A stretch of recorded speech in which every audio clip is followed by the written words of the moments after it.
Hi అండి. నమస్తే. తెలుగు నవలా శ్రోతలకు లక్ష్మీ కథల ప్రపంచానికి స్వాగతం. ఎద్దనపూడి సులోచనారాయణ గారు రచించిన మీనావన్ అనే నవలను వింటున్నాం కదండి. ఈరోజు ఈ వీడియోలో మనం పార్ట్ 9 వినేద్దామండి. కృష్ణ నేను ఆశించినట్టుగా నా పక్కన కూర్చోలేదు. నేను ఆడవాళ్ల సీట్లో నల్లగా లావుగా ఒంటి నిండా రాళ్ల నగలతో టెర్లిన్ చీర జాకెట్తో చెమటంపు కంపు కొడుతున్న ఒక ఆవిడ పక్కన కూర్చున్నాను. మేము స్టేషన్కి వచ్చేసరికి అప్పటికే రైలు వచ్చి ప్లాట్ఫామ్ మీద నిలబడి ఉంది.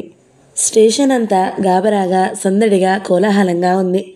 కృష్ణ టికెట్ కొని తెచ్చి నాకు ఇచ్చాడు. అతనికి డబ్బు ఇవ్వాలనిపించింది. అతని ముఖం చూసేసరికి సాహసం చేయలేదు. కొన్ని పళ్ళు పుస్తకాలు తెచ్చి ఇచ్చాడు. నేను కంపార్ట్మెంట్లోకి ఎక్కి కూర్చున్నాను. రైలు కదలడానికి అట్టే వ్యవధి లేదు. వెళ్ళగానే మావయ్య చేత ఉత్తరం రాయించు అన్నాడు. అంతేకాని నేను రాయొద్దన్న మాట. అంత భాగ్యం మాకు లేదని మాకు తెలుసు నాకు అన్నవ్వాడతను. నీ అంచనాలు ఎప్పుడూ సరి అవుతాయని అనుకోకు. అప్పుడప్పుడు అవుతాయి. ఈ విషయంలో తప్పకుండా అవుతుంది. ఎక్కడి వాడివి నువ్వు? కనీసం మర్యాదకైనా మళ్ళీ రమ్మనమని పిలవ్వా నన్ను? నవ్వుతున్న అతని ముఖం సీరియస్గా అయింది. స్నేహితులకి ఆప్తులకి ఆపై మర్యాదలు అవసరం లేదని నా ఉద్దేశం. నేనిప్పుడు స్నేహితురాలినా ఆప్తురాలినా నీకే తెలియాలి. మాటల్లో నువ్వింత చతురుడవని కలలో కూడా అనుకోలేదు. రాజు పెళ్లికి శుభలేఖ పంపిస్తాను, వీలైతేరా. ఆజ్ఞ విన్నపమా? ఆజ్ఞ అయితే శిరసా వహిస్తాను, విన్నపం అయితే తీసి పారేస్తాను. స్టేషన్లో సందడి గమనిస్తున్న కృష్ణ తల తిప్పి నా కళ్ళల్లోకి సూటిగా చూశాడు. నా అంతరంలో అసలు భావం దేనికో పసిగట్టి జాగ్రత్త పడుతున్నవాడిలా ఆజ్ఞ ఎప్పటికీ కాదు, విన్నపమే అన్నాడు. అయితే రాను నేను అన్నాను కోపం వచ్చినట్టు పెదవులు ముడుస్తూ. ఆఖరి నిమిషంలో కూడా నా మీద అలకేనా? నీ పేరు సత్యభామ అని పెట్టాల్సింది మీ వాళ్ళు, బాగుండేది అన్నాడు. అవునవును, నీ పేరుకి జోడి సరిగ్గా సరిపోయేది. హఠాత్తుగా ఆగిపోయాను. నేనేమంటున్నానో అనేసరి తర్వాత కానీ గుర్తుకు రాలేదు నాకు. సిగ్గుతో ఎర్రబడిన ముఖాన్ని తదేకంగా చూస్తూ వినోదంగా పాఠం నేర్పుతున్నట్టుగా అన్నాడు కృష్ణ. చూసావా, ఎక్కువగా మాట్లాడడం వలన అప్పుడప్పుడు ఎంత ఘోరం ఎదురవుతాయో. రైలు కదలడానికి కూత వేసింది. ఇద్దరం హఠాత్తుగా చుట్టుపక్కల ఉన్న సందడిని సర్వం మర్చిపోయి ఒకరి కళ్ళల్లో ఒకరు ఇక మళ్ళీ జీవితంలో కలుసుకోనేమో, ఇదే ఆఖరి ఏమో అన్నట్టుగా ఆప్తమిత్రుల్లా చూసుకున్నాము. అతను ఏదైనా చెబుతాడేమోనని ఎదురు చూస్తున్న నేనేదైనా మాట్లాడతానేమోనని చూస్తున్నాడు అతను. ఇద్దరి అంతరాలలో ఒకటే భావం. కానీ ఎవరికి వారే బయటపడడానికి ఒకరికి అభిమానం, మరొకరికి సంకోచం అడ్డువచ్చాయి. రైలు కదిలింది. చివరికి నేనే సంకోచం వదిలించుకుని చెయ్యి జాపాను. అతను అందుకోబోయాడు, కానీ అందలేదు. రైలు కదలడంతో నేనున్న కంపార్ట్మెంటు ముందుకు జరిగింది. అతను వెనుకకి మిగిలిపోయాడు. రైలు వేగం అందుకుంది. అతను గబగబా 4 అడుగులు ముందుకు వస్తే నా చెయ్యి అంది ఉండేది. కానీ ఏం కారణం చేతనో అతను అలా చెయ్యలేదు. జేబురుమలా తీసి ఊపాడు. నేను చెయ్యి చూపలేదు. ఆశాభంగం పాలైన దానిలా అలాగే కూర్చుని చూడసాగాను. కృష్ణ క్రమంగా దూరమై జనంతో పాటు కలిసిపోయాడు. ఏమీ విచిత్రం, నువ్వు మళ్ళీ ఈ రైల్లోనే వస్తున్నావా? ఉన్నట్టుండి వెనుక నుండి వినిపించింది ఒక స్వరం. ఉలిక్కిపడి తిరిగి చూశాను. రవ్వల దుద్దులతో, ముక్కు పడకతో, నీలం రంగు పట్టుచీరతో అరవమామి. నేను నవ్వాను. ఆవిడ ఆప్యాయంగా నా పక్కనే వచ్చి కూర్చుంది. నేను కంపార్ట్మెంట్లో ఎక్కేసరికి ఆవిడ బాత్రూంకి వెళ్ళిందట. నన్ను చూడలేదు. కూతుర్ని చూసి తిరిగి వస్తూ బెజవాడలో వాళ్ళ అక్క కూతుర్ని చూడడానికి దిగిందట. వచ్చి 2 రోజులైందట. కనకదుర్గమ్మ దర్శనం చేసుకుందట. ఏవేవో చెబుతుంది. కానీ అవేవీ నా చెవికి ఎక్కడం లేదు. నాకు చెప్పలేనంత నీరసంగా ఉంది. భరించరానంత అలసటగా అనిపిస్తుంది. మినుకు మినుకుమంటున్న లైటుతో విజయవాడ దూరం అవుతున్న కొద్దీ నా పంచరంగులో సుందర స్వప్నం ఎటో కరిగిపోయి నేను బలవంతంగా అయిష్టంగా తప్పనిసరిగా ఈ లోకంలోకి వస్తున్నట్టుగా అనిపించసాగింది. వరంగల్ యువతల గూడ్స్ బండి ఒకటి పట్టాలు తప్పడంతో నేను వెళ్లాల్సిన బండి 6 గంటలు లేట్ అయింది. అరవమామి 4-5 సార్లు తాంబూలం సేవించి వేదాంతం మాట్లాడడం ప్రారంభించింది. నాకేమిటో కాలమే ఆగిపోయినట్టుగా అనిపించింది. కడుపులో చెప్పలేనంత ఆకలిగా ఉండడంతో నిమిషం ఒక యుగంలా కదిలింది. అందరూ అలసటగా విసుగ్గా నిస్సహాయంగా కూర్చున్నారు. ఇంకో 15 గంటలో రైలు కదలకపోతే మాలో కొంతమందికి పిచ్చి ఎక్కిపోతుందేమో. కానీ ఆ ఇబ్బంది రానివ్వని బుద్ధిమంతురాలిలా మా సహనానికి రైలు మళ్ళీ బయలుదేరింది. సికింద్రాబాద్ స్టేషన్కు దగ్గరగా వచ్చేస్తుంది. నాకు తెలియకుండానే నా గుండె నిండా దిగులు పేరుకోసాగింది. అడవిలో స్వేచ్ఛగా తిరిగిన పక్షి పంజరంలోకి వెళ్తున్నట్టుగా ప్రాణం రెపరెపలాడింది. నిమ్మలూరులో నేను గడిపింది చాలా కొద్ది రోజులే, కానీ ఆ కొద్ది రోజుల్లోనే నేను మరో జన్మ ఎత్తి చాలించినట్టుగా అనిపిస్తుంది. నీ ముఖం వాడిపోయింది, చాలా బడలికగా ఉన్నట్టుంది కదూ అంది మామి.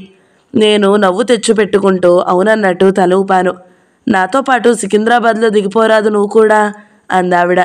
నాకు ఆలస్యం అయింది అని సరాసరి ముందు సికింద్రాబాద్ స్టేషన్కి దగ్గరగా ఉన్న చెల్లెలింటికి వెళతానని చెప్పింది. నాకు నాంపల్లి టికెట్ ఉంది అన్నాను. చాలా ఎండెక్కింది, ఇక్కడ నుంచి అక్కడికి వెళ్ళేసరికి ఇంకా ఆలస్యం అవుతుంది. మా నాన్న అక్కడికి కారు తీసుకువస్తారు. అవునా, సరే అయితే మీ నాన్నగారిని అడిగానని చెప్పు. మీ ఇద్దరూ మర్చిపోకుండా ఒకసారి మా ఇంటికి రండి. అప్పటికి ఆవిడ అలా ఆహ్వానించడం 10వ సారో 12వ సారో. నేను అలాగే అన్నట్టు తల ఊపాను. రైలు సికింద్రాబాద్ స్టేషన్లోకి వచ్చి ఆగింది. తన కోసం ఎవరైనా వచ్చారేమోనని తల బయటకు పెట్టి చూస్తున్న మామి హఠాత్తుగా నా వైపు తిరుగుతూ, అదిగో మీ నాన్నగారు ఇక్కడికే వచ్చేశారు అంది. బెత్తు మీద కూర్చుని ఉన్న నేను కిటికీలో నుంచి తల బయటకు పెట్టి చూశాను. నిజమే, నాన్న నా కోసం ప్రతి పెట్టెలోకి చూస్తూ గబగబా నడిచి వస్తున్నారు. ఆయన దృష్టి నా వైపు తిరిగేలా నేను చెయ్యి ఊపాను. ఆయన 2 అడుగుల్లో వచ్చినట్టుగా మా దగ్గరికి గబగబా వచ్చారు. నాన్నగారి వెనుక మా పాత డ్రైవర్ నారాయణ ఉన్నాడు. నాన్న పెట్టెలోకి ఎక్కి నారాయణతో నా పెట్టె చూపించి, ఇవిగో అవి తీసుకెళ్ళు అన్నారు. నమస్కారం బాబుగారు, బాగున్నారా? మామి పలకరించింది. ఆయన చివ్వున పక్కకు తిరిగారు. మామిని చూడగానే ఆయన కళ్ళల్లో స్నేహవాత్సల్యం తొంగి చూశాయి. ప్రతి నమస్కారం చేస్తూ, నమస్కారం, ఎక్కడి నుండి రావడం అన్నారు. మెద్రాస్ అమ్మాయి దగ్గరికి వెళ్ళి వస్తున్నాను అంటూ నన్ను చూసి, అమ్మాయి అచ్చు మీ పోలికే, గర్వం అది ఏం లేదు, ఇద్దరం కబుర్లు చెప్పుకుంటూ వచ్చామంది. థ్యాంక్స్, అయితే మీనాకి మంచి కంపెనీ దొరికిందన్నమాట. వస్తాను, సెలవు అంటూ వీడ్కోలు తీసుకుంటున్నట్టుగా మళ్ళీ నమస్కరించారు. అమ్మాయిని తీసుకుని ఒకసారి రండి మా ఇంటికి. అలాగే, తప్పకుండా రామీనా, త్వరగా రావాలి. ఆయన కంపార్ట్మెంట్లో నుంచి దిగేశారు. ఆయన వెనుక నేను దిగాను. ఇద్దరం ప్లాట్ఫామ్ మీద నడుస్తుండగా, మీ అమ్మ ఢిల్లీ నుంచి వస్తుంది, నిన్ను ఎయిర్పోర్ట్కి తీసుకురమ్మనమని ప్రత్యేకంగా ఫోన్లో తెలియజేసింది. మనం ఇప్పుడు ఎయిర్పోర్ట్కి వెళ్ళాలి అన్నారు. గతుక్కుమన్నాను నేను. అది వరలో అమ్మ ఎప్పుడూ అలాగా పిలిచిందే లేదు. లాభం లేదు మీనా, మీ అమ్మ కారణం లేదే ఏ పని చేయదు. ముందు వస్తున్నానని టెలిగ్రామ్ ఇచ్చింది. మళ్ళీ నిన్ను వెంట తీసుకురామ్మనడం మర్చిపోవద్దని మళ్ళీ చెప్పింది. మీ అమ్మకి అడుగు పెడుతూనే ఆశాభంగం కలిగించి ఆగ్రహం తెప్పించడం నాకు ఇష్టం లేదు అంటూ నన్ను వెయిటింగ్ రూమ్స్ వైపు తీసుకుని వెళ్లారు. ఆయన ఆదేశించినట్టు 5 నిమిషాల్లో ముఖం నీళ్లతో కడుక్కొని జడ వేసుకుని బయటికి వచ్చాను. మరి చీర? నలిగిపోయిన చీరని చూసుకుంటూ సందేహంగా అన్నాను. అవును సుమా, మర్చిపోయాను. సరే పర్వాలేదులే, బాగానే ఉంది, రా టైం అయిపోతుంది అంటూ తొందర చేశాను. ఇద్దరం వెనుక నుంచి ఎవరో మమ్మల్ని తరుముకొస్తున్నట్టుగా తొందరగా మెట్లు దిగి కిందకి వచ్చాము. బయట పార్క్ చేసిన కారు దగ్గర నడిచిన నేను డ్రైవింగ్ సీట్లో కూర్చుంటున్న నాన్నని చూసి, నారాయణ ఏడి అన్నాను. ఇంటికి పంపేశాను అన్నారాయన.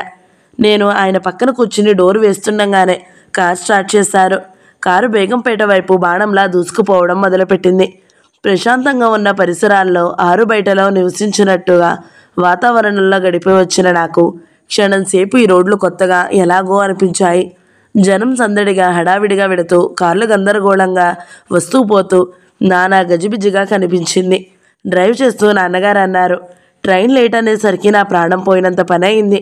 ఈ 5-6 గంటల్లో నరకం చూశాను నేను. సమయానికి రాలేవేమో అనుకున్నాను. రాలేకపోయినట్టయితే ఏం చేసేవారు? కుతూహలంగా అడిగాను. ఆయన ముఖం కొద్దిగా సీరియస్గా అయ్యింది. ఆయన కళ్ళజోడు సరిచేసుకుంటూ, మీ అమ్మతో చివాట్లు తినేవాణ్ణి అన్నారు. థ్యాంక్ గాడ్, మనసులోనే భగవంతుడికి కృతజ్ఞతలు అర్పించుకున్నాను. నా మూలంగా కానీ ఎవరి మూలంగా కానీ మా నాన్న ఎలాంటి ఇబ్బందులు ఎదుర్కోవడం నాకు ఇష్టం ఉండదు. నేను భరించలేను. తాయారమ్మ వచ్చిందా ఊరు నుంచి? ఆదురతగా అడిగాను. రాలేదు, ఇంకో 2 వారాలు ఆగి రమ్మనమని డబ్బు పంపుతూ ఉత్తరం రాశాను. అమ్మయ్య, పర్వాలేదు. నిశ్చింతగా వెనక్కి జారగిలబడి కూర్చున్నాను. మేము ఇంకో 10 నిమిషాల్లో ఎయిర్పోర్ట్ చేరుకుంటామని నేను ఉన్నట్టుగా కివ్వుమని నిటారుగా కూర్చున్నాను.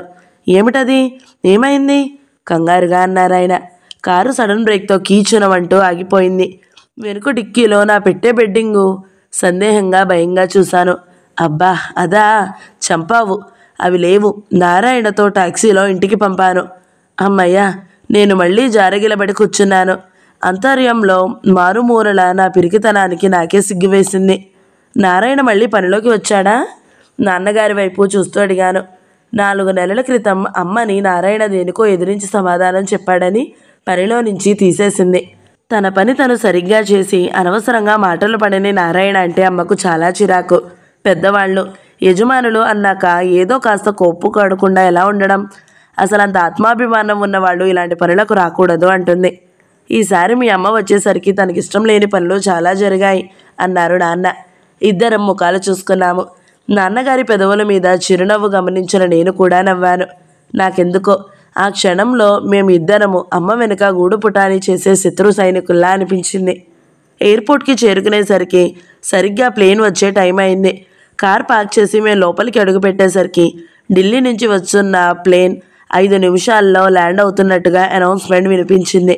నాన్నగారు నేను రన్వే వైపు వెళ్ళి నిలబడ్డాము. ఆకాశంలో నుంచి దిగిన రాయంచల భూమి మీద వాలి పెద్ద పెద్ద రెక్కలతో వయ్యారంగా పరిగెత్తుకుంటూ వచ్చి ప్లేన్ మా ముందు ఆగింది.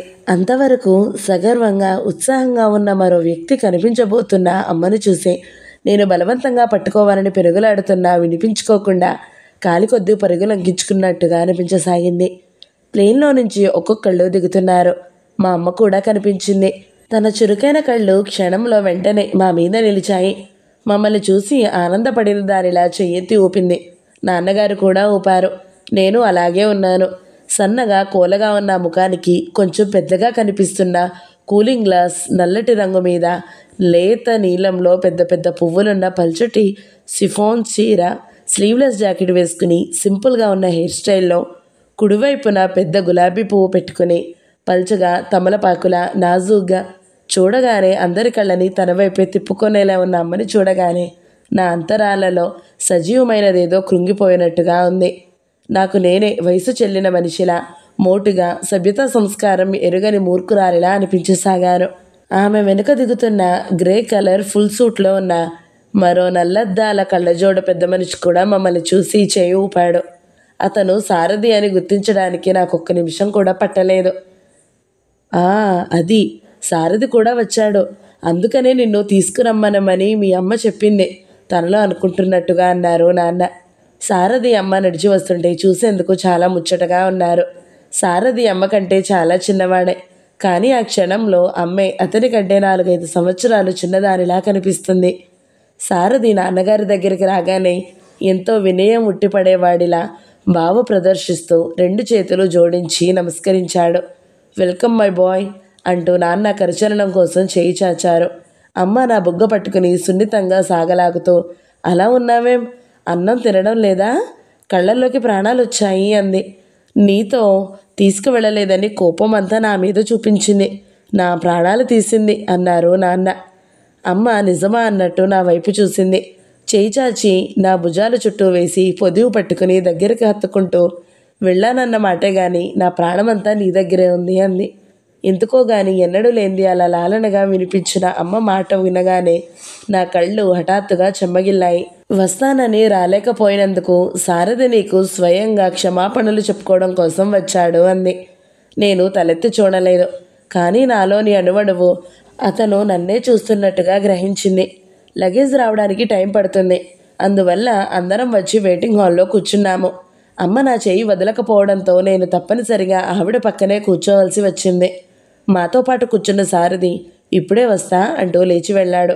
అతను వెళ్ళిన తర్వాత మా అమ్మ నన్ను నకసిక పర్యంతం పరీక్షిస్తూ, ఏమిటి అవతారం, ఎయిర్పోర్ట్కి ఇలాగేలా రావడం? క్షణం క్రితం ఆవిడ గొంతులో ప్రతిధ్వనించిన మృదుత్వం మచ్చుకైనా నాకు కనపడలేదు. అంత క్రితం చిన్నపిల్లల ఆర్ద్రమైన నా మనసు ఈ గొంతు రెండూ ఎండిపోయినట్టు అయ్యింది. చేతిలో బ్యాగ్ ఏమైంది? ఆ చెప్పులేమిటి అంత పాతగా అయిపోయాయి? హఠాత్తుగా అప్పుడే గుర్తించిన దానిలా చీర చూస్తూ నుదురు చిట్లించి, ఈ చీర ఎక్కడిది అంది. నేను ఆపదలో చిక్కుకున్న మనిషిలా నిస్సహాయంగా నాన్న వైపు చూశాను. నాన్న వెంటనే గొంతు సవరించుకుని అన్నారు, కొనుక్కుంది, నేనే కొనిపెట్టాను. అమ్మ ప్రపంచంలో వింతను చూసినట్టు చూసింది. అనుమానంగా, ఇది కొనడానికి ఎంత అయింది అంది. 25. 25? అమ్మ చీర పట్టుకుని బట్ట నాణ్యం పరీక్ష చేస్తూ, 45కు తక్కువ ఉండదు. పాతికకి ఎవడిచ్చాడు మీకు తలక మాసినవాడు? నాన్నగారు కళ్ళజోడు సరిచేసుకుంటూ అన్నారు. నీ ముందు నిజం దాచడం వ్యర్థం. దాని ఖరీదు 50 రూపాయలు. ఎక్కువ తగలేసి కొన్నామని తిడతావేమోనని భయంతో రేటు తగ్గించి చెప్పాను. అమ్మ సగర్వంగా చూసింది. ఇంతలో దేవుడిలా సారథి రావడంతో మా సంభాషణ ఆగిపోయింది. ఇంటికి రాగానే నేను ఎక్కువ తాత్సరం చేయకుండా నా గదిలోకి వెళ్ళిపోయాను. గదిలో నా పెట్టే బెడ్డింగు కనిపించలేదు. స్నానం చేశాను. కళ్ళ మీదకి నిద్రమత్తు బాగా వచ్చేసింది. అయినా ఇప్పుడు నిద్రపోవడం అసంభవం. కింద నుంచి భోజనాలు సిద్ధమయ్యాయి. కానీ కబురు రాగానే చన్నీళ్లతో కళ్ళు కడుక్కుని కిందకి వెళ్ళాను. భోజనాల దగ్గర అమ్మ నన్ను సారథి దేని గురించో మాట్లాడుతున్నారు. ఆకలితో నకనకలాడుతున్న నేను ఆవురావురమంటూ తినసాగాను. అమ్మ నా వైపు చిత్రంగా వారిస్తున్నట్టుగా చూసింది. కానీ నేను లక్ష్య పెట్టలేదు. కడుపు నిండా ఆకలి పెట్టుకుని ఎదురుగా రుచికరమైన పదార్థాలుంటే ఎవరు మాత్రం నిగ్రహించుకోగలరు? భోజనాలు అయిన తరువాత వచ్చి డ్రాయింగ్ రూమ్లో కూర్చున్నాము. సారథి వాళ్ళ పిన్ని దగ్గరకు వెళతానంటున్నాడు. అమ్మ చల్లబడిన తర్వాత టీ తాగి వెళ్ళవచ్చు, కొద్దిసేపు పడుకుని విశ్రాంతి తీసుకోమని చెప్పింది. వాళ్ళ ముగ్గురు వక్కపొడి వేసుకుంటున్నారు. నాన్నగారు అమ్మని ప్రయాణ విశేషాలు అడుగుతున్నారు. మొన్న తాజ్మహల్ చూశారట. ఢిల్లీలో సారథి కలిశాడు. మిగతా వాళ్ళంతా ట్రైన్లో వస్తున్నారు. అమ్మ సారథిని తీసుకుని ప్లేన్లో వచ్చేసింది. నాకు వీటి మీద కించత్తు కూడా ఆసక్తి లేదు. ఒకటే ఆవలింతలు వస్తున్నాయి. ఆవిడ వచ్చినప్పుడల్లా పేపర్ చూస్తున్నట్టుగా అడ్డు పెట్టుకోసాగారు. రాత్రంతా నిద్ర లేదు. పొద్దున్న విశ్రాంతి లేదు. నా స్థితిలో ఎవరున్నా ఇలాగే అయ్యేవారేమో. వెధవ నిద్ర. మనం రమ్మన్నప్పుడు కనుచూపు మేరల్లో కూడా కనిపించదు. తను వద్దనుకుంటున్నప్పుడు సమయాలు చూడదు. నిద్ర తిట్టుకుంటూనే సోఫాలో కూర్చుని కాస్త పక్కకి వాలేలా తల ఆనించి కళ్ళు మూసుకున్నాను. మరుక్షణంలో అలసటగా ఉన్న నన్ను నిద్రదేవత ఇట్టే జయించేసింది. నా చేతిలో ముఖానికి అడ్డంగా పెట్టుకున్న పేపరు ఎప్పుడు జారిపోయిందో నాకు తెలియదు. అలా ఎంతసేపు ఉన్నానో ఏమో. ఉన్నట్టుండి నన్ను భుజాలు పట్టి గట్టిగా కుదుపుతూ మీనా మీనా అని ఎవరో పిలవడం మొదలుపెట్టారు. నేను ఎంతో ప్రయత్నం మీద కళ్ళు తెరిచాను. నిద్రమత్తులో నా కళ్ళకి అమ్మ ముఖం ఎన్నో మైళ్ళ దూరాన ఉన్నట్టు మసకగా కనిపించింది. బుద్ధుందా లేదా నీకు? ఏమిటి నిద్ర? అతను ఏమనుకుంటాడు? అమ్మ అరుస్తుంది. అబ్బా నిద్రొస్తుంది. బలవంతంగా లేచిన నేను 2 అడుగులు వేయలేకపోయాను. అక్కడే అంత క్రితం అమ్మ కూర్చున్న పొడుగాటి సోఫాలో ఒరిగిపోయి బోర్లా పడుకున్నాను. నిద్ర, ఇంత మంచి నిద్ర నాకెప్పుడూ రాలేదు. నిద్ర ఇంత హాయిగా ఇంత సుఖంగా ఉంటుందని నాకింతవరకు తెలియదు. ఉన్నట్టుండి నా వీపు మీద ఎవరో చెల్లున జరిచారు. అబ్బా దెబ్బ కంటే నిద్ర మేలుకో వచ్చినందుకు కష్టంగా అనిపించింది. మూలిగి ఊరుకున్నాను. ఇంకో దెబ్బ పడింది. ఏమిటమ్మా గునుస్తున్నట్టుగా సగం విసుగ్గా అన్నాను. పో నీ గదిలోకి వెళ్ళి పడుకో, లే ఇక్కడి నుంచి ఉరుమినట్టుగా వినిపించింది. అలాగేనమ్మా, 1 నిమిషంలో వెళ్తాను అన్నాను. కానీ లేవలేకపోయాను.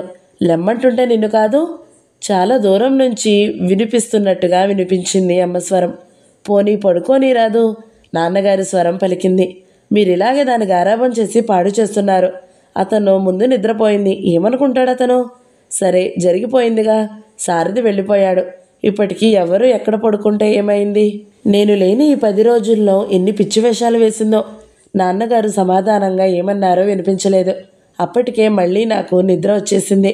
ఇక్కడి నుంచి లేవాలి, లేకపోతే అమ్మకి కోపం వస్తుంది అనుకుంటూ అక్కడే నిద్రపోయాను. నేను హైదరాబాద్ వచ్చి దాదాపు 2 వారాలు అవుతుంది. రాజేశ్వరికి ఉత్తరం రాద్దామంటే వీళ్ళు పడలేదు. సారథి ఉండడం వల్ల ఉదయం సాయంత్రం ఏదో ఒక పని ఉంటూనే ఉంది. సారథి పనిచేస్తున్న కంపెనీ హైదరాబాదులో తెరవడానికి ప్రయత్నిస్తున్నారట. ఆ కంపెనీ వాళ్లతో చేతులు కలిపి భాగస్వాములు కావాలని అమ్మ మిస్సెస్ లింగం అనుకుంటున్నారు. ఇక్కడ అతని వాళ్ళెవరైనా భాగస్థులు కలిస్తే సారథి ఆ కంపెనీకి డైరెక్టర్ అయ్యే అవకాశం ఉంది.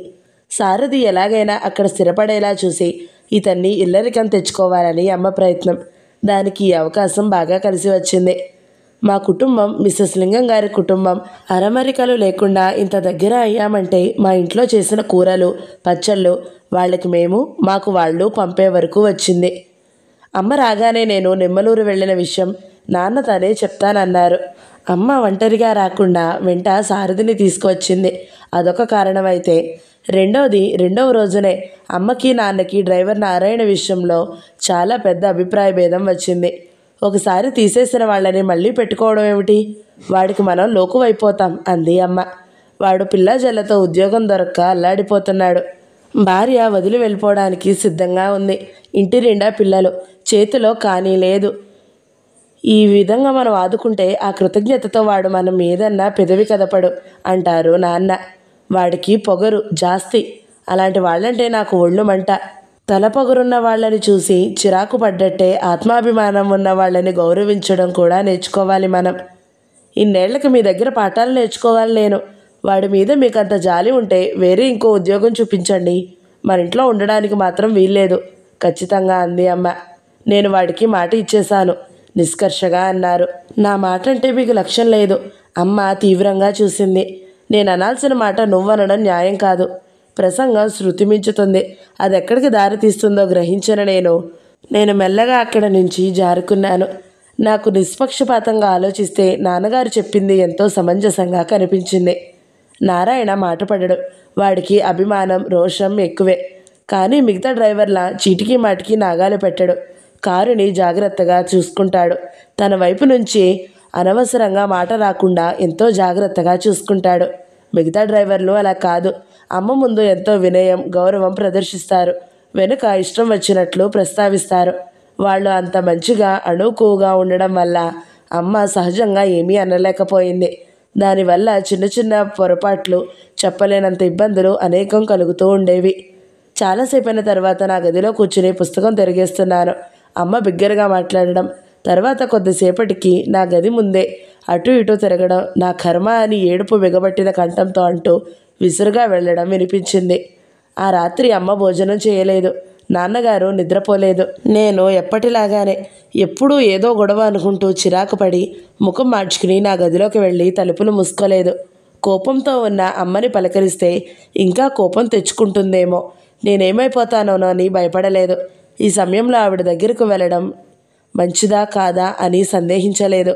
వాళ్ళిద్దరిని నాకు చేతనైనంత వరకు అంతో ఇంతో స్వాంతనపరచడం నా కర్తవ్యంగా తోచింది. అందుకే అమ్మని భోజనానికి చేయమని అడగడానికి వెళ్ళాను. గది తలుపులు దగ్గరగా వేసి ఉన్నాయి. నేను మెల్లగా వాటిని తెరుచుకుని లోపలికి వెళ్ళాను. అమ్మ ముఖం మీద మోచేయి ఆనించుకుని పడుకుని ఉంది. మంచం దగ్గరగా వెళ్ళిన నేను ఎంతో అనునయంగా అణుకువగా అడిగాను, అమ్మా. అమ్మ చివాళ్ళ చేయి తీసి కళ్ళు తెరిచి చూసింది. ఎర్రబడిన జ్యోతుల్లా ఉన్న కళ్ళతో ఉరిమి చూస్తూ, నీ రాయబారాలు నాకు అవసరం లేదు, వెళ్ళవతలకి అంటూ కసిరి కొట్టింది. నేను రాయబారం తీసుకురాలేదమ్మా. మరి దేనికొచ్చావు? నేను ఏడుస్తున్నానో లేదో చూసి వెళ్ళడానికా? అమ్మా, నన్ను రెచ్చగొట్టుకు, నాకు అసలే తిక్కగా ఉంది, వెళ్ళవతలకి అమ్మ కసిరింది అనేసి మోచేయి నుదుటి మీద పెట్టుకుని మళ్ళీ కళ్ళు మూసుకుంది. ఆవిడలో అణువణువు నా నిష్క్రమణ కోసం చిరాగ్గా, విసుగ్గా ఎదురు చూస్తున్నట్టుగా అనిపించింది. ఆప్యాయత, ఆదరణ నింపుకుని వచ్చిన నా అంతరాత్మ మెరుపుల్లా ఉన్న ఆమె మాటలతో హఠాత్తుగా దెబ్బతిన్న పిల్లిలాగా ముడుచుకుని పోయినట్టు అయ్యింది. నా గదిలో నుంచి అవతలికి వచ్చేశాను. ఓడిపోయాను. నా మనసు ఎందుకో భారంగా మారిపోయింది. ఈ విషయం వెంటనే నాన్నగారితో చెప్పే వరకు నాకేమీ తోచదు. సరాసరి నాన్నగారి గదిలోకి వెళ్ళారు. ఆయన ఆఫీస్ రూమ్లో అదే కుర్చీలో ఇంకా అలాగే కూర్చుని ఉన్నారు. ఆయన నన్ను గమనించలేదు. పరధ్యాసగా చలనం లేకుండా కూర్చుని ఉన్నారు. నేను లోపల్లోకి చూస్తూ ఉన్నాను. ఆయన కూర్చున్నారు. నాకు తెలుసు, ఆయన ఆ క్షణంలో గతంలో ఇలాంటి సంఘటనలని అనేకం వరుసగా నెమరవేసుకుంటున్నారు. నాన్నగారు అప్రయత్నంగా పిలిచాను. ఆయన ఉలిక్కిపడిన వారిలా తల తిప్పి చూశారు. ముఖం ఎలాగా ఉంది. వాత్సల్యం హరించే ముడతలు స్పష్టంగా కనిపిస్తున్నాయి. పాలిపోయినట్టుంది ఆయన ముఖం. సదా మంచితనాన్ని వెదజల్లే కళ్ళ నిండా చెప్పలేనంత విషాదం ఉంది. ఎల్లవేళలా గంభీరంగా, నిండుగా, హుందాగా ఉండే ఆయన ముఖంలో బేలగా అడవిలో దారి తప్పిపోయి దిక్కుతోచక విముఖుడైన బాటసారిలా ఉన్నారు. అమ్మ వల్ల కలిగిన అశాంతి ఆయన ఎంతో బాధ కలిగిస్తుంది. దానికి తట్టుకోలేని ఆయన త్వరగా హార్దక్యం వైపు ఎంత మొగ్గు చూపుతున్నారో ఆ క్షణంలో నేను కళ్ళకి కట్టినట్టు గ్రహించాను. నా గుండెలు మండిపోయినాయి. చప్పున దగ్గరికి వెళ్ళాను. నాన్నా. ఏమిటమ్మా? ఆతురతగా వచ్చిన నేను వెంటనే సమాధానం చెప్పలేకపోయాను. భోజనం చేద్దాం రండి. నాకు ఆకలిగా లేదు తల్లి. నేను మారం చేస్తున్నట్టుగా అన్నాను. బాగుంది. అమ్మకి ఆకలి లేదు, మీకు ఆకలి లేదు. నాకేమో చెప్పలేనంత ఆకలిగా ఉంది. మీ ఇద్దరూ తినుకుంటే నేను ఎలా తింటాను? ఆయన మాట్లాడలేదు. క్షణంసేపు నా వైపు చూశారు. ఏమనుకున్నారో ఏమో, వెంటనే లేస్తూ పదా అన్నారు. ఇద్దరం భోజనాల గదిలోకి వచ్చాము. తాయారమ్మ లేనందువల్ల కొత్త వంట మనిషి 8 గంటల కల్లా అంతా సిద్ధం చేసి టేబుల్ మీద పెట్టి ఇంటికి వెళ్ళిపోయింది. మా ఇద్దరికి భోజనం వడ్డించాను. నాన్నగారు చేయి కడుక్కుని వచ్చి కూర్చున్నారు. మీరు కలుపుకుంటుండండి, నేను ఇప్పుడే క్షణంలో వస్తాను అంటూ ఫ్రిడ్జ్ తెరిచి అందులో 2 యాపిల్స్ తీసి చాకుతో ముక్కలు కోయసాగాను. నాకేం వద్దమ్మా, సాంబార్ చాలు, కాస్త అన్నం పెట్టుకుంది. ఒక్క ముద్ద మాత్రం సాంబార్ వేసుకుని కలుపుకోసాగాను. నేను చకచకా చాకుతో యాపిల్స్ పైపెచ్చి తీసేస్తూ, నాన్నగారు, నాకు ఒక కల వచ్చింది అన్నాను. ఏమని కుతూహలంగా అడిగారు. ఆయన తీరే అంత. నేనేది చెప్పినా శ్రద్ధ చేస్తున్నట్టుగా పని మానేసి వింటారు. మంగమ్మ గారు వచ్చిందట. ఏరా హనుమంతు, నేను గుర్తున్నానా నీకు అని హాలులో నిలబడి కేకలు పెడుతుందట. నాన్నగారు నవ్వారు. మంగ అసాధ్యురాలు, అలా చేసినా చేయగలదు. ఒకవేళ నిజంగా అలా చేస్తే ఏం చేస్తారు? నాన్న సమాధానం చెప్పలేదు. నాకు కల రావడం అబద్ధం అంటూ అదంతా కల్పించి చెప్పిన విషయమైనా ఆయన ముఖంలో విషాదం కొట్టేసి మాయమవడంతో నాకు అబద్ధం ఆడాననే బాధ కలగలేదు. పైనుంచి తృప్తి కూడా అనిపించింది. అదేమిటి, నెయ్యి వేసుకోకుండా తినేస్తున్నారే, అప్పడం కూడా వేసుకోలేదు అంటూ నేను యాపిల్ ముక్కలు చప్పున ప్లేట్లో సర్ది నాన్నగారి పక్కన పెట్టి నేతి గిన్నె తెచ్చి వేయసాగాను. ఆయన చాలు చాలు అంటున్నారు. ఇంతలో గుమ్మంలో అలికిడి అయింది. నేను తిరిగి చూశాను. భోజనాల గదిలోకి రాబోతున్న అమ్మ హఠాత్తుగా గుమ్మంలోనే ఆగిపోయింది. ఒక్క నిమిషం అమ్మ నిలువన క్రోధాగ్ని జ్వాలలతో దహించిపోతున్నట్టుగా మారింది. కనుబొమ్మలు చిత్రంగా ఎగరేస్తూ భేష్ అంది. నాన్న నేను అప్రయత్నంగా ముఖాలు చూసుకున్నాము. నేను గిన్నె టేబుల్ మీద పెట్టి అమ్మ ప్లేట్ కూడా పెట్టాను. ఆవిడ లోపలికి రాలేదు. ఆగిపోయిన చోట నుంచి ఒక్క అడుగు కూడా ముందుకు వేయలేదు. అక్కడే తలుపుని ఆనుకుని నిలబడింది. ఆవిడ కళ్ళు రోషాగ్ని జ్వాలలతో బగబగలాడుతున్నట్టుగా నా వైపు చూశాయి. ఎంతటి దానివే మీనా, స్వయంగా దగ్గరుండి వద్దన్నా చేసి మరీ తినిపిస్తున్నావు. నేను కూడా భోజనం మానేసిన మనిషినే. ఆ భాగ్యం లేకపోవడానికి నేనేం పాపం చేశాను? అమ్మా, నన్ను కనీసం మాట వరుసకైనా భోజనానికి రమ్మను అని పిలిచావా నువ్వు? నేనేం చేశానని నా మీద నీకంత కక్ష? అమ్మా, నిస్సహాయంగా అన్నాను. నా మనసు ఎప్పుడూ నీ చుట్టూ తిరుగుతూ ఉంటుందే. నీ సుఖం కోసం, నీ భవిష్యత్తు కోసం అహర్నిశలు హైరాణపడి చస్తున్నానే నేను. కనీసం నీ నోటి నుంచి చల్లటి మాట కూడా నోచుకోలేదు నేను. నేనేం పాపం చేశాను? నేను నాన్నగారి వైపు చూశాను. ఆయన నా వైపు చూడడం లేదు. అన్నంలోకి చూస్తూ మెతుకులు కెలుకుతున్నారు. అమ్మ హఠాత్తుగా తలుపుకేసి తల బాదుకుంటూ అంది. నాకెవరూ లేరు, నేనెవరికీ అవసరం లేదు. నేను చచ్చినా బతికినా ఒకటే. అమ్మా, చప్పున పరిగెత్తుకుంటూ దగ్గరికి వెళ్ళి వారించబోయాను. అమ్మ నా మాట వినకుండా విసురుగా తోసేసింది. ఆయనకి తెలుసు నా ప్రాణాలన్నీ నీ మీదనే పెట్టుకుని బ్రతుకుతున్నానని. తెలిసి ఎటువైపు నుంచి నన్నేమీ చేయలేక ఈ విధంగా నిన్ను దూరం చేసి నా మీద పగ తీర్చుకుంటున్నారు. మీనా, మీనా, నువ్వెంత మూర్ఖురాలివే. నా కడుపు కోత నీకెప్పుడు తెలుస్తుందే? అమ్మా, ఏమిటమ్మా ఇది? అమ్మని బలవంతంగా నా వైపు తిప్పుకుని పొదివి పట్టుకున్నాను. అమ్మ హఠాత్తుగా నేను ఊహించని విధంగా నా గుండెల్లో ముఖం దాచుకుని చిన్నపిల్లలా వెక్కి వెక్కి ఏడవసాగింది. నాకెలాగో అనిపించింది. నాన్నగారు భోజనం ముందు నుంచి లేచి చేయి కడుక్కుని వెళ్ళిపోయారు. అమ్మ ఏడుస్తూనే ఉంది. మీనా, నాలాంటి దురదృష్టం పగవాళ్ళకి కూడా వద్దు. భగవంతుడు ఏమిచ్చినా ఇవ్వకపోయినా మనసు గ్రహించే మొగుడినివ్వాలి. లేకపోతే మా ఆయన మాటల్లో చెప్పలేనంత నరకయాతన. అమ్మ మాటలు నాకు అర్థం కాలేదు. అమ్మ పెళ్ళయి దాదాపు 25 సంవత్సరాలయ్యింది. ఇన్ని సంవత్సరాల సన్నిహిత్యంలో నాన్నగారిలో ఉన్న మరోవైపు చూడలేకపోయిందంటే చాలా విచిత్రంగా, విషాదంగా అనిపిస్తుంది. నాకు ఇప్పుడు అర్థమవుతుంది ఇద్దరి మధ్య ఎలా ఏర్పడిందో. అభిప్రాయాలు భేదాలు అనేవి ఏర్పడ్డాయి. ఇద్దరిలో ఏ ఒక్కరూ దాన్ని ఛేదించాలని చూడకుండా ఎవరికి వారే అవతలి వారు దూకి తమ వైపు రావాలని అనుకుంటున్నారు. ఇరువురికి ఎవరు లొంగిపోతే వాళ్ళ అభిమానం లేని వాళ్ళగా రెండో వాళ్ళు జమకడతారని భయం కూడా చాలా ఉంది. అందుకే ఇద్దరూ పట్టుదలని గట్టిగా పట్టుకుని వేలాడుతున్నారు. నాన్న ఆలోచిస్తే లోపం అమ్మలో ఉన్నట్టుగా తోస్తుంది. నాన్న సహృదయులు, కరుణగలవారు. నూటికి ఒక్కరు కూడా ఉండరేమో. ఆయన ఒక రకంగా అమ్మని బాగా అర్థం చేసుకున్నారు కాబట్టే లోకం అన్యాయంగా హేళనగా ఆయనకు భార్య విధేయుడు, అమాయకుడు అని ఆపాదించి బిరుదులు ఇచ్చిన ఆయన ఊరుకున్నారు. నాన్నగారు నిజంగా కోరుకుంటే వాటిని వదిలించుకోవడం కష్టమేమీ కాదు. కానీ దానికోసం అమ్మని హింసించాలి. తను అధికారంతో, అహంకారం అణువణువునా గల అమ్మతో ఆయన ఇన్ని సంవత్సరాలు ఎలా ఉన్నారో అది ఆయన సహనానికి చిహ్నమే. అమ్మ కళ్ళకున్న అహంకారం పొర మరో వ్యక్తిని చూడనివ్వకుండా అడ్డుపడుతుంది. ఈ ఇద్దరి మధ్య ఎడ్డుగోడ ఉందని వీరనుకునే ఆ గోడకి ఎంత చిన్న విషయమైనా సరే పెద్దగా కనబడుతుందని నాకు ఇప్పుడే అర్థం కాసాగింది. న్యాయంగా చూస్తే నారాయణ విషయంలో అమ్మ ఇంత హంగామా చేయడం విపరీతంగానే ఉంది.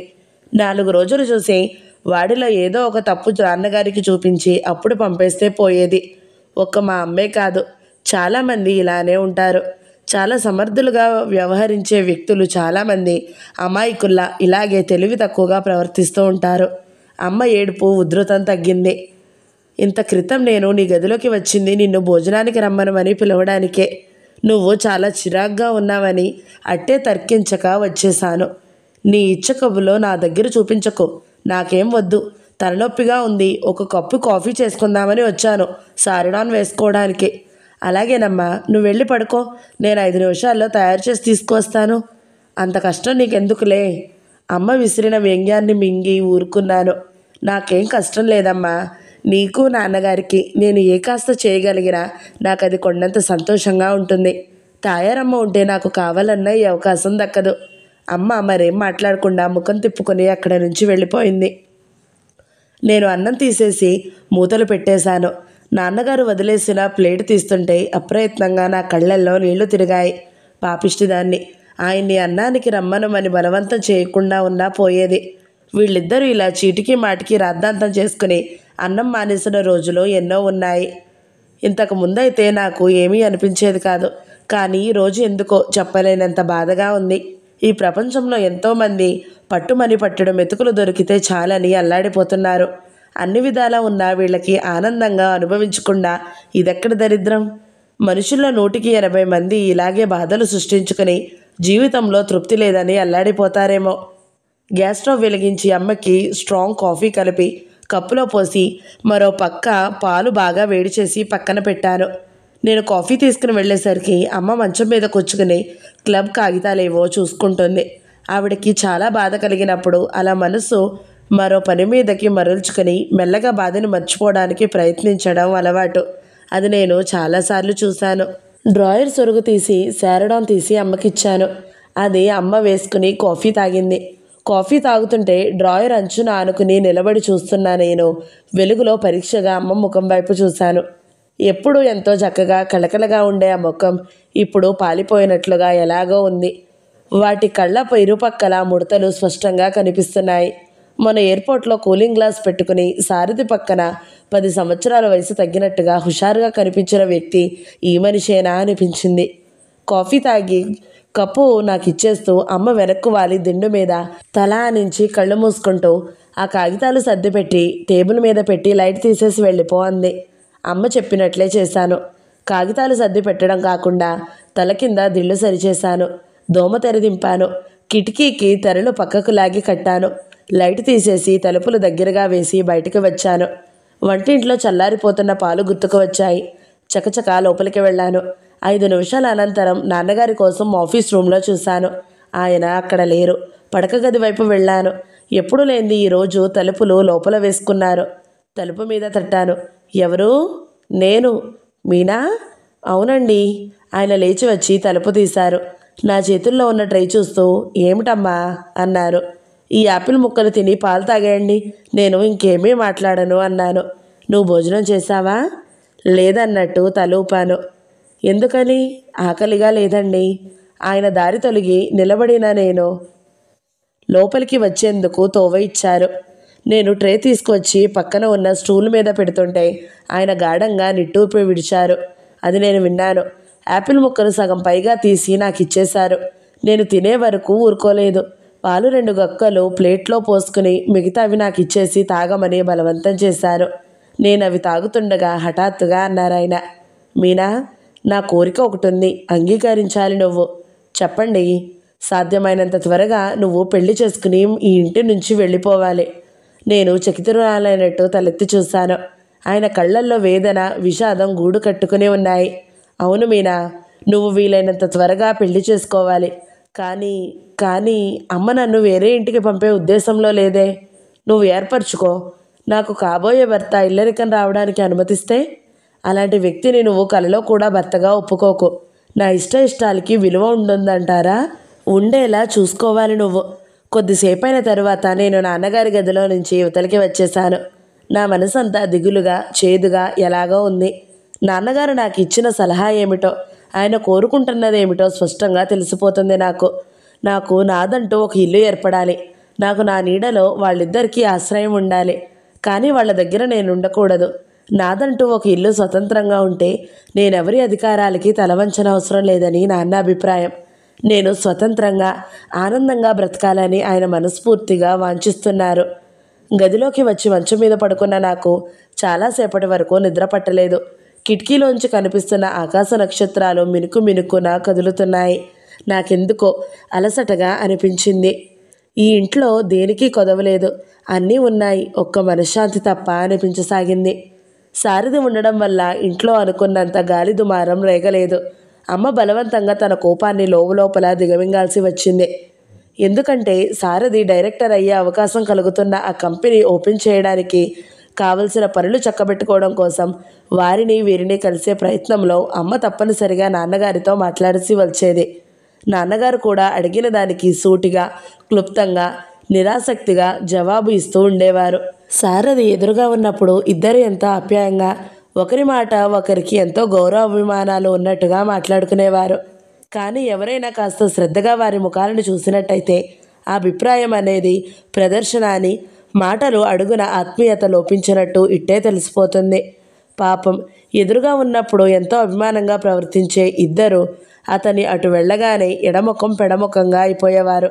దాదాపు చాలా రోజులున్న సారథి ఏ ఒక్కనాడు కూడా అమ్మా నాన్నల మధ్య అభిప్రాయ భేదం లాంటిది ఉన్నట్టే గుర్తించలేదు.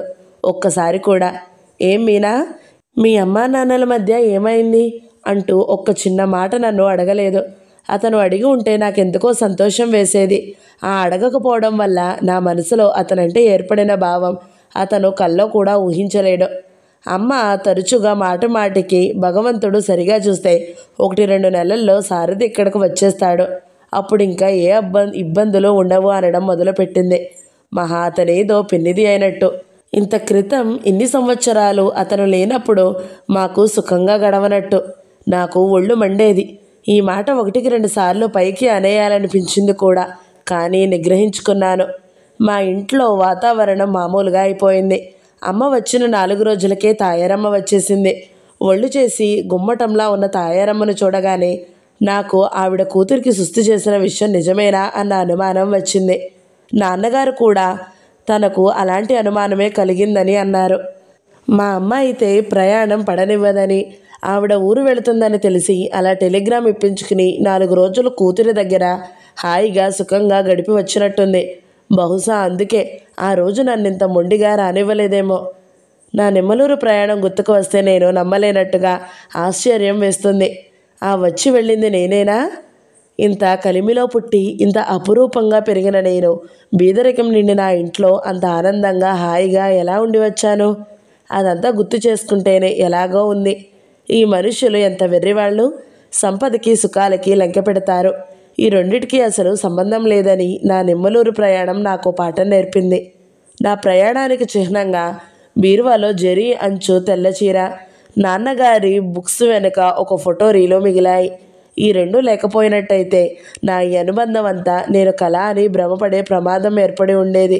అందుకే కాబోలు కృష్ణ ఇక్కడ నుంచి నువ్వేమీ జ్ఞాపకాలను తీసుకువెళ్ళడానికి వీల్లేదని పదే హెచ్చరిస్తూ వచ్చాడు. బహుశా నేను అలా భావిస్తానని అతను అప్పుడే గ్రహించాడేమో. నాకు కృష్ణ కానీ రాజేశ్వరి కానీ గుర్తుకు వస్తే ఎలాగో అనిపిస్తుంది. జీవితం పట్ల వాళ్ళ చొరవ, బాధలు పడడంలో వాళ్ళు చూపించే ధైర్యం, సమస్యలు పరిష్కరించుకోవడంలో చూపుతున్న చాకచక్యం, సమర్థత, ఇవి చూస్తే వాళ్ళు అంతకంటే మంచి జీవితానికి అర్హులు అనిపించసాగింది. నేను నెమ్మలూరు నుంచి వచ్చిన తర్వాత వాళ్లకు ఒక ఉత్తరం కూడా రాయలేదు. ఈ బాధ నా ఆంతర్యంలో నేను ఒంటరిగా ఉన్నప్పుడల్లా కలుక్కుమని గుచ్చుకుంటూనే ఉంది. నేను ఉత్తరం రాస్తే రాజేశ్వరి తప్పకుండా జవాబు రాస్తుంది. నాకేదైనా ఉత్తరం లాంటిది వస్తే అమ్మ కంటపడకుండా తప్పడం అనేది అసంభవం. దాని తరువాత ఫలితం నేను తేలికగానే ఊహించుకోగలను. అసలే నారాయణ విషయంలో కారాలు మిరియాలు నూరుతున్న అమ్మ మరీ సాకుగా తీసుకుని నాన్నగారిని ఎన్ని మాటలైనా అనగలదు. ఆ భయమే నన్ను 1-2 సార్లు ఉత్తరం రాయబోతుంటే బెదరగొట్టి ఆ ప్రయత్నం విరమించుకునేలా చేసింది. రాజేశ్వరికి ఉత్తరం రాయలేను, రాయకుండా ఉండలేను. నా పరిస్థితి త్రిశంకు స్వర్గంలా ఉంది. అదీ కాకుండా అక్కడ నేను తెలుసుకోవలసినవి, తహతహలాడుతున్న విషయాలు కొన్ని ఉన్నాయి. రాజేశ్వరి పెళ్లి సంగతి ఏమైందో?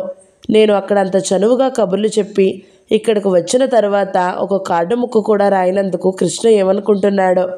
కృష్ణ ఏమనుకున్నా పర్వాలేదు, ఎలా అనుకున్నా నేను లక్ష్య పెట్టను.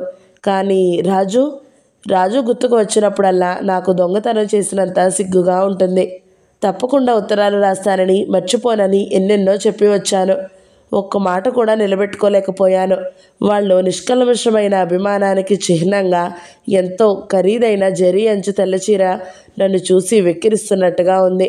నా ఈ బాధ నాన్నగారితో చెబితే నేను కృష్ణకి నువ్వు క్షేమంగా చేరినట్టు ఉత్తరం రాశానని, సారథి వచ్చాడని, నువ్వు తీరిక లేకుండా ఉన్నావని రాజుతో చెప్పమని కూడా రాశాను.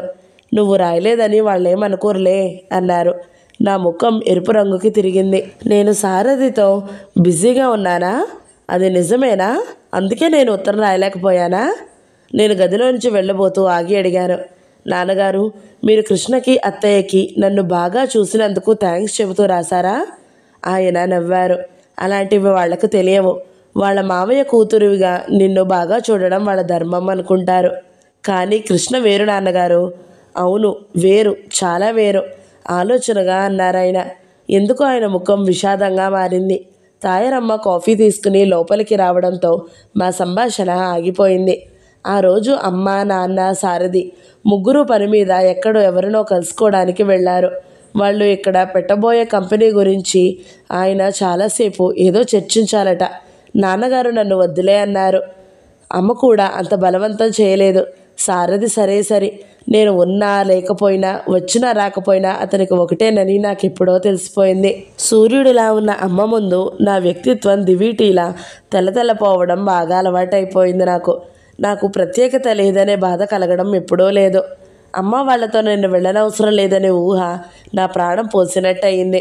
నా మనసు స్వేచ్ఛగా ఊపిరి పీల్చింది. కానీ చల్లటి సాయంత్రం ఒంటరిగా కూర్చోవడం కూడా విసుగ్గానే అనిపించింది. మీనా 1 పార్ట్ 9 సమాప్తం. ఈ వీడియో మీకు నచ్చినట్లయితే లైక్ చేయండి, షేర్ చేయండి, మంచి కామెంట్ పెట్టండి. ఇలాంటి మరిన్ని వీడియోల కోసం మన ఛానల్ని సబ్స్క్రైబ్ చేసుకోండి. Thank you so much for watching. నమస్తే.